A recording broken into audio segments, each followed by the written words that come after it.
부천과 김포에서도 75살 이상 코로나19 백신 접종을 시작했습니다. 두 지자체 지역 접종 대상자는 모두 6만여 명인데요. 접종 첫날 부천과 김포의 접종센터를 다녀왔습니다. 박남춘 인천시장이 환경부의 수도권 쓰레기 대체 매립지 공모가 신청 없이 끝난 것과 관련해 이미 예견된 일이었다며 환경부와 인천시, 경기도와 서울시 등 4자가 다시 모여 논의하자고 제안했습니다. 송영길 계양을 국회의원과 홍영표 부평을 국회의원이 더불어민주당 당대표 출마를 공식화했습니다. 김포FC가 재단 공식 출범에 이어 17일 홈 개막전을 치릅니다. 새 전용구장에서 치르는 첫 경기인데요. 김포FC 고정훈 감독을 만나 올 시즌 각오를 들어봤습니다.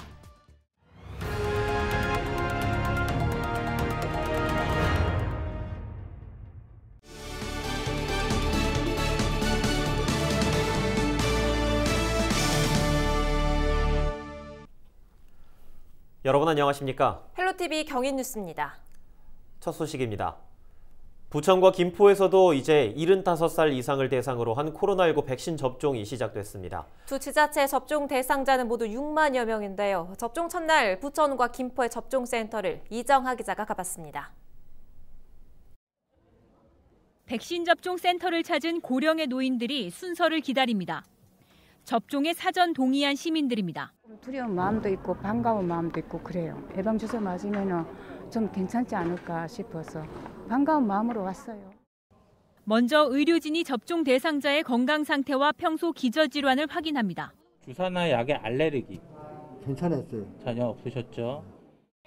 안내원을 따라 곧장 접종실로 이동해 주사를 맞고 시작하겠습니다. 접종이 끝났다 하더라도 이렇게 대기석에서 길게는 30분 정도 기다리며 몸 상태를 지켜봐야 합니다. 접종 후 혹시나 있을지 모르는 부작용이나 예기치 못한 이상 반응에 대응해야 하기 때문입니다. 다른 예방주사나 거의 비슷하네. 특별히 다른 건 없고요. 맞고 나면 완전히 항체가 생기면 좋겠죠. 김포 지역은 대상자 2만여 명 가운데 60% 이상이 접종에 동의했습니다. 같은 시각 부천에서도 접종이 시작됐습니다. 하루 최대 600명이 백신을 맞게 됩니다. 동의율 93% 이상으로 늦어도 6월까지는 1차 접종을 모두 마칠 예정입니다. 백신 접종은 코로나19를 극복해서 일상으로 회복되는 방법입니다. 개별적으로 접종이 안내가 되면 접종에 적극 참여해 주시면 감사하겠습니다. 부천과 김포는 백신 수급 상황에 따라 늦어도 다음 달까지 부천 송내체육관과 김포 생활체육관에 센터를 한 곳씩 더 추가로 설치해 접종에 속도를 낼 방침입니다. 헬로티비 뉴스 이정하입니다. 계양구가 15일 계양소방서, 계양경찰서, 육군 제7873 부대와 함께 코로나19 예방접종센터 모의훈련을 진행했습니다. 계양구는 오는 22일부터 계양 아시아드 양궁장에 마련한 예방접종센터를 운영할 예정인데요. 이번 모의훈련을 통해 접종센터 준비 상황과 시설 현황 등을 점검했습니다. 군은 다음 달 초 계양체육관에서 예방접종센터가 마련될 때까지 양궁장 접종센터에서 백신 접종을 진행할 계획입니다. 박남춘 인천시장이 14일 SNS를 통해 환경부의 수도권 쓰레기 대체 매립지 공모가 신청 없이 끝난 것과 관련해 이미 예견된 일이었다며 환경부와 인천시, 경기도와 서울시 등 4자가 다시 모여 논의하자고 제안했습니다. 박 시장은 기존 수도권 매립지와 다를 것 없는 대규모 지상 매립에 소각시설 등 부대시설까지 집적시키는 방식을 수용할 지역은 없을 것이라고 지적했는데요. 인천시처럼 소각과 재활용 극대화, 직매립 금지와 중소규모 지하 매립 등 친환경 자원 순환 정책이 필요하다고 밝혔습니다. 또 쓰레기 발생지 처리가 원칙이며 환경부가 건설 사업장 폐기물을 별도로 처리하고 인천시와 경기도, 서울시가 환경 정의를 지켜나가는 방법을 함께 찾아야 한다고 덧붙였습니다.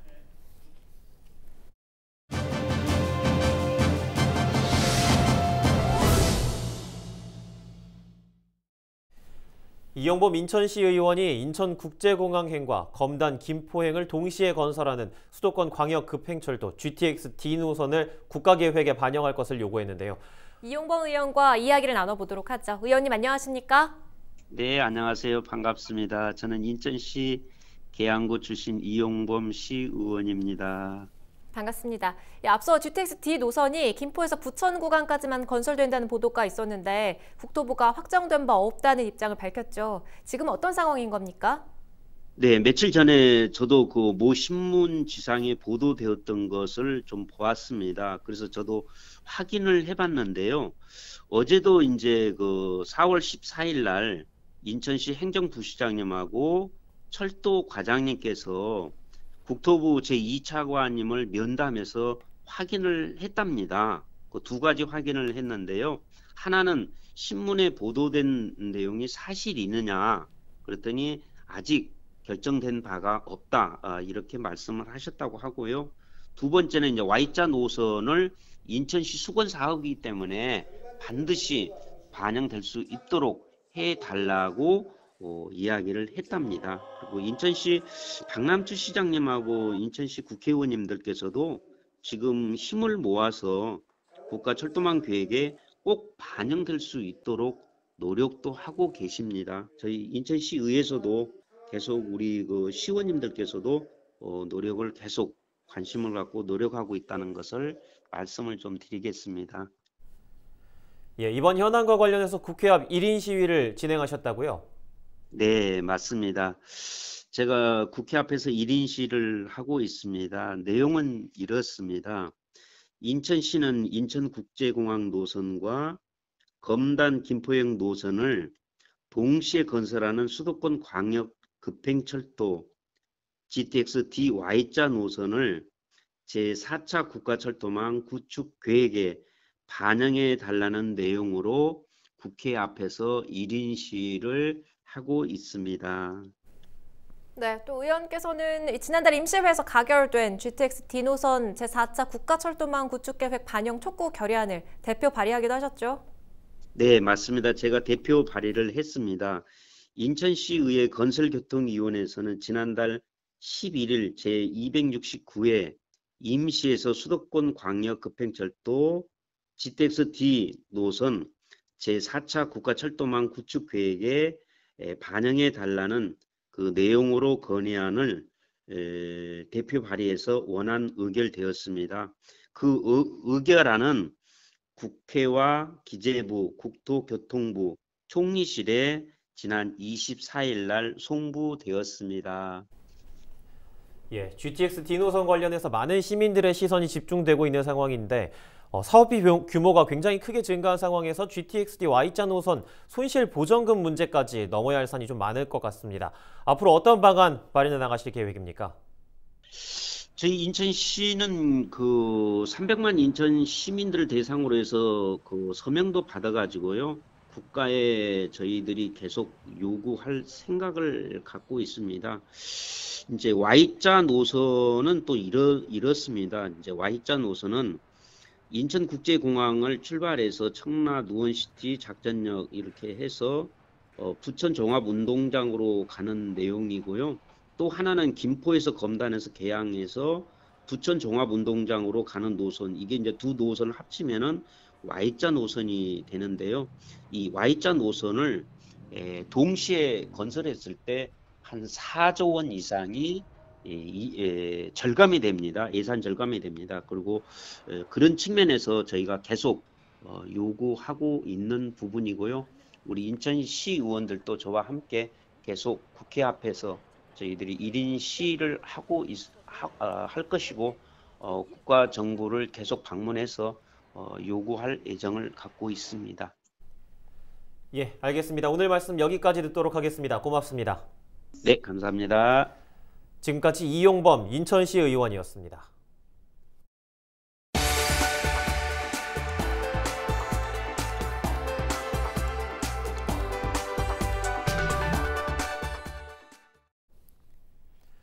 인천의 한 모텔에서 생후 2개월 된 여아가 뇌출혈 상태로 발견됐습니다.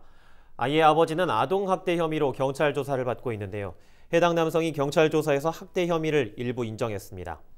남성은 아이가 자꾸 울어 화가 나 아이를 던졌다고 진술한 것으로 알려졌으며 남성은 지난 13일 0시쯤 부평구의 한 모텔에서 생후 2개월 된 딸을 학대해 다치게 한 혐의를 받고 있습니다.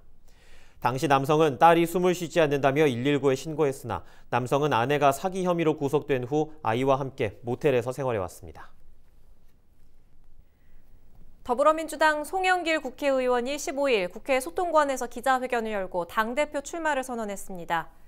이날 송 의원은 지난 재보궐선거 결과에 대해 국민이 무능한 개혁과 위선을 지적한 것이라며 유능한 개혁과 언행 일치로 민주당을 바로 세우겠다고 밝혔습니다. 이어 문재인 정부를 성공시키고 정권 재창출을 위해 민주라는 이름 빼고 다 바꿀 수 있어야 한다고 말했습니다. 한편 부평을 지역구로 둔 홍영표 의원도 지난 14일 국회에서 기자회견을 열고 당대표 출마를 선언했습니다. 홍 의원은 문재인 정부의 성공을 끝까지 책임지겠다고 강조했습니다. 이어 재보궐선거의 패배를 성찰하고 수습하겠다며 당이 중심이 되는 책임 정당 정치를 구현하겠다고 말했습니다. 한국 GM이 차량 반도체 부족 문제로 인천 부평 1, 2공장 가동을 19일부터 일주일 동안 중단한다고 밝혔습니다. 부평 2공장은 GM 본사의 감산 결정에 따라 지난 2월부터 가동률을 절반으로 줄인 상태였는데요. 글로벌 반도체 공급 부족 여파 속에 해결책이 나오지 않아 취한 조치로 보입니다. 현대차와 쌍용차도 같은 문제로 한국 GM에 앞서 공장 가동을 중단한 바 있습니다. 김포FC가 오는 17일 홈구장에서 첫 경기를 치릅니다. K리그 3부 김포FC는 17일 솔터 축구 전용 구장에서 부산교통공사를 상대로 홈 개막전을 치를 예정입니다. 이번 개막전은 코로나19 여파로 일반 관람석 입장은 받지 않습니다. 다만 이날 경기 직전 열리는 김포FC 출범식과 개막전 경기는 온라인으로 실시간 시청이 가능합니다.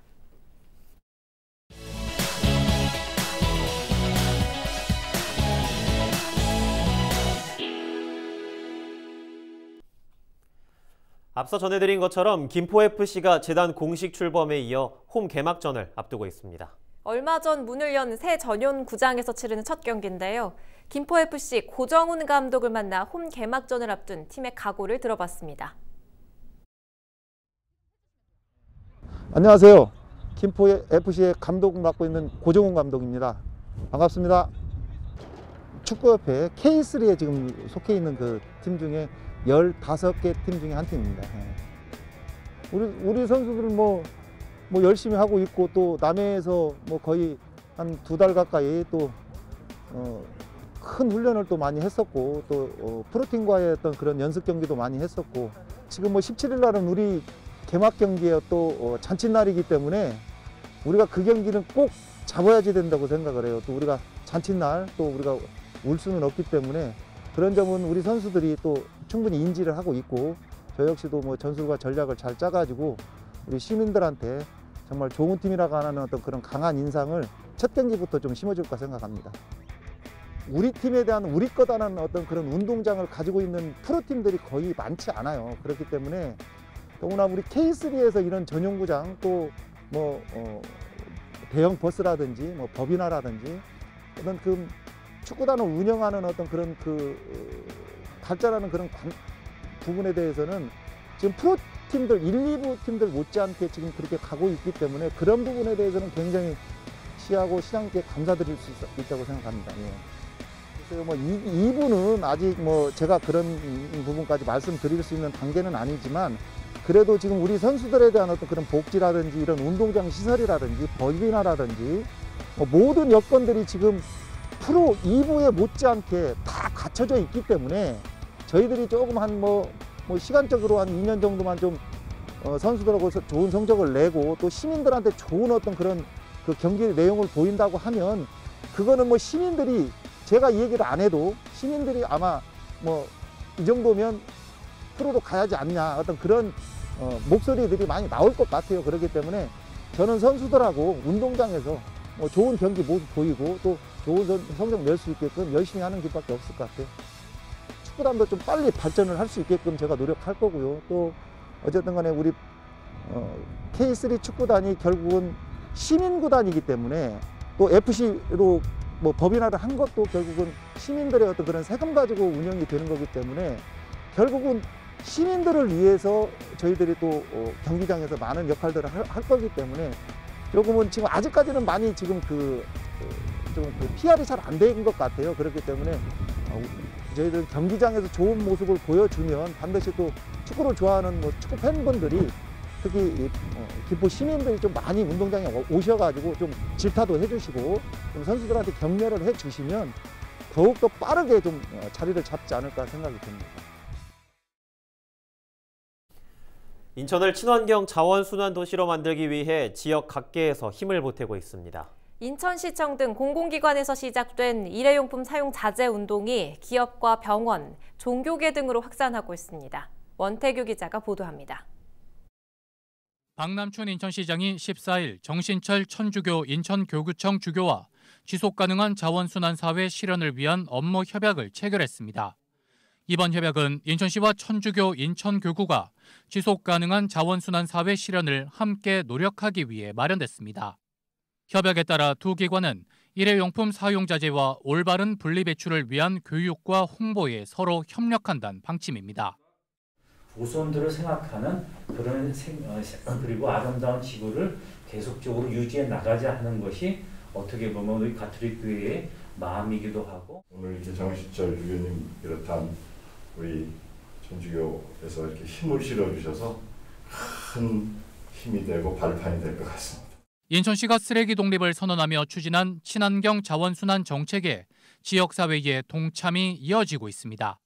지난해 11월 지역 5개 종합병원은 일회용품 없는 장례식장 조성 협약을 체결했습니다. 인천시 본청을 비롯한 10개 군구 시 산하 공사 공단 등이 친환경 자원순환 정책에 동참했습니다. 최근엔 인천관광공사와 인천테크노파크, 인천글로벌 캠퍼스 운영재단 등 연수구 소재 6개 기관이 일회용품 줄이기 협약을 체결했습니다. 쓰레기 독립에 나선 인천시, 우선 자체 쓰레기를 줄이는 게 반드시 선행돼야 실현이 가능하다는 평가입니다. 인천시의 자원순환 정책이 지역사회 공감을 얻어가고 있습니다. NIB 뉴스 원태규입니다. 15일 새벽 4시 20분쯤 부천 상동의 한 주택가에 주차돼 있던 SUV 차량에서 화재가 나 10분 만에 꺼졌습니다. 이 불로 인명피해는 없었지만 차량 일부가 불에 타 소방서 추산 190여만 원의 재산 피해가 발생했습니다. 소방당국은 최초 신고자인 차주 A씨의 목격담 등을 토대로 전기적 요인으로 불이 난 것으로 보고 있습니다. 인천시가 오늘 17일부터 안전속도 5030을 전면 시행합니다. 안전속도 5030은 차량의 시속을 일반 도로의 경우 50km, 어린이 보호구역 등 이면 도로의 경우 30km로 제한하는 건데요. 교통사고 감소를 위한 조치이며 도로교통법 시행규칙 개정 이후 2년간의 유예기간을 거쳤습니다. 이혁성 인천시 교통정책과장은 도로교통정책의 패러다임이 속도운전에서 안전운전으로 차량 중심에서 보행자 중심으로 전환되고 있다며 시민 모두의 관심과 협조가 필요하다고 말했습니다. 앞으로 부천에서도 운전면허 필기시험을 치를 수 있게 되면서 그동안 서울이나 인천으로 이동해 시험을 봐야 했던 응시생들의 불편이 대폭 해소될 것으로 보입니다. 부천 오정동에 위치한 부천자동차 운전학원은 도로교통공단과의 협의 끝에 야간과 주말에 운전면허 필기시험을 진행하게 됐다고 밝혔습니다. 부천 지역 응시생들은 이달에는 평일인 14일과 28일, 주말인 17일에 각각 필기시험을 응시할 수 있습니다. 한국토지주택공사가 김포 지역 행복주택 입주자를 찾습니다. 한국토지주택공사는 오는 19일부터 22일까지 김포시 구례동과 양촌읍, 장기동에 위치한 행복주택 3곳에 예비 입주자를 모집합니다. 행복주택 입주 자격은 대학생이나 사회초년생, 신혼부부나 주거급여 수급자, 고령자에게 주어집니다. 부천시 노사민정협의회가 지역민을 대상으로 정책 연구과제를 찾습니다. 부천시는 오는 28일까지 전문가와 시민이 함께 참여하는 지역정책 연구사업인 이른바 작은연구 희망플랜의 과제를 공모한다고 밝혔습니다. 공모작들 가운데 부천시정과 밀접한 정책 4개를 선발해 연구비를 최대 600만 원 지원할 예정입니다.